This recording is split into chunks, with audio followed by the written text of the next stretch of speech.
মৰমৰ ৰাম চুৰি হ'ল মাতৃহাৰা মৰমৰ ৰাম মাতৃহাৰা ৰাম বৰ মৰমৰ আছিল সৰুৰে পৰা তুলি তালি ডাঙৰ দীঘল কৰিছিল কিন্তু ৰামক চুৰি কৰি নিলে বিলাসী বাহনত অহা বিলাসী চোৰে বিলাসী হোটেলত সোমাল ছাগলী চোৰ বাক্সাৰ গাৰ্ডেন হোটেলৰ পৰা চুৰি ছাগলী ৰামক চুৰি কৰি নিলে বিলাসী বাহনত অহা বিলাসী চোৰে ৰাম কোন জানেনে ৰাম এটা ছাগলীহে বিলাসী বাহনত অহা চোৰে চুৰি কৰি নিলে ৰাম নামৰ ছাগলীটো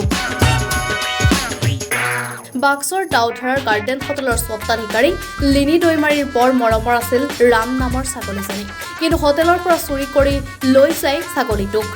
আহাৰ খাবলৈ অহা চলেৰে অহা চোৰে চুৰি কৰি নিয়ে গাৰ্ডেন হোটেলৰ স্বত্বাধিকাৰী লিনি দৈমাৰীৰ পোহনীয়া ৰাম নামৰ ছাগলীটোক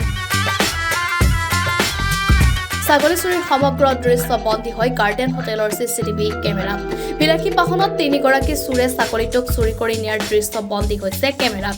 দিনৰ প্ৰায় 2 মান বজাত চোৰৰ দলটো প্ৰৱেশ কৰিছিল দাউধাৰাৰ গাৰ্ডেন হোটেলৰ স্বত্বাধিকাৰী লিনি দৈমাৰীৰ মৰমৰ ছাগলীটোক চুৰি কৰি নিয়ে